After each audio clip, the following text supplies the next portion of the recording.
If your live stream is always lagging, buffering, or freezing, even though you have a good camera, a powerful laptop, or maybe sometimes a bad network, then this video is for you. What's up, guys? Welcome back to the channel. If you are new here, my name is Certified, and first of all, I want to apologize for being away for a while.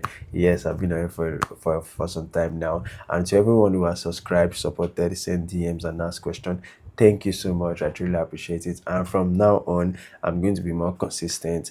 And you know that one of my biggest goal is simple, is to make sure that every single one of you has a smooth live stream experience. Because trust me, smooth live streaming is not about expensive gear. This is the beginning of a new series where I'll be breaking down the small but powerful things that makes your live stream hang, lag, or crash. A lot of people message me saying, oh, Certified, my live stream isn't smooth, it keeps buffering, I have the best gadget but it's still lagging. And most times the problem is not always your camera, your laptop, or even your streaming software. Sometimes it can just be your network and the bitrate settings. So in this first episode, we are focusing on network speed, upload speed, bitrate settings, and how to match them properly. Because without a good network setup, your live stream will be a mess, no matter how expensive your equipment is. I know I say this all the time. Now to the big question, how do you get a smooth live stream regardless of the type of network that you are using? The first thing you need to do is to check your internet speed. You can use fast.com or speedtest.net. Personally, I use fast.com. When you go to the site, you allow it to load for some minutes. So I'm just going to reload this page. But listen carefully because this is very important. What you first see is not enough. It shows you the general speed, but when live streaming, what matters most is what your upload speed and not your download speed. Now the page looks like this, and what you want to do is what you want to click on more info.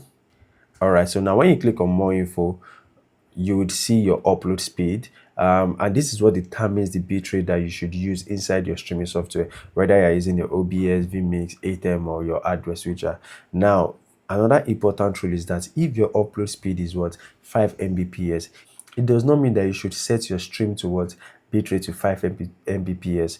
You should always use about 70% of your upload speed. So if you have 5 Mbps thereabout, you use around what 3 Mbps bitrate. Why? Because your network what fluctuates. So you don't always want to use 100% of your upload speed, so that when your network drops slightly, your stream will not start lagging immediately. And that's one of the mistakes that people use now, because you can say 6 Mbps here now. So people would just put 6 Mbps in their OBS settings, and it is what is totally wrong. Now the next thing we'll be looking at now is the YouTube bitrate guideline. You want to go to your YouTube studio. Of course, I want to believe that you know how to get here if you want to live stream. So you click on this stream key here. We're going to create a new stream key. You can just put your title, maybe 720p or whatever, and you turn on the manual settings.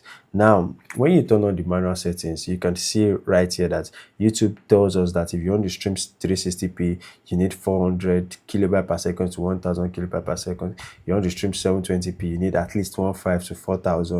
You want to stream 4K, you need 13 Mbps to 13 Mbps. So with that, now you can see the YouTube recommended bitrate settings for different resolutions. Now you see, this is where people get it wrong. Everybody wants to stream 1080p or 4K. But streaming in a resolution like this without enough upload speed will destroy your quality. It's going to destroy your quality. So prioritizing correct bitrate is more important than chasing 4K or 1080p. So just make sure that you get that noted. Now, in case you've been wondering why I have this bottle water here, let me show you something practical. So now we're going to do what? Let's assume that this bottle water represents what? 720p, and the water inside represents 2000 kilobyte per second bitrate. So what that simply means that 2000 kilobyte per second, 2000 kbps filled up what this bottle water. So it means that if you look at this bottle water, you see it has a full resolution. The quality is going to be good. You feel like, oh, this water is filled up, right? What do you notice? It's filled up, right? So now let's see what happens when we pour this same amount of water into a bigger bottle. So let's see what happens when we pour the same amount of water into a bigger bottle. Okay, so I hope this doesn't pour my table. Okay, so now what this simply means is that I'm pouring the same 2000 kilobyte per second into a bigger bottle water. Now let's just assume that this bigger bottle water is what 1080p. Okay, I don't want this to pour on the table. right. Okay, so now this is 1080p, right, with 2000 kilobyte per seconds bitrate of what I need. So what do you notice now? Can you see?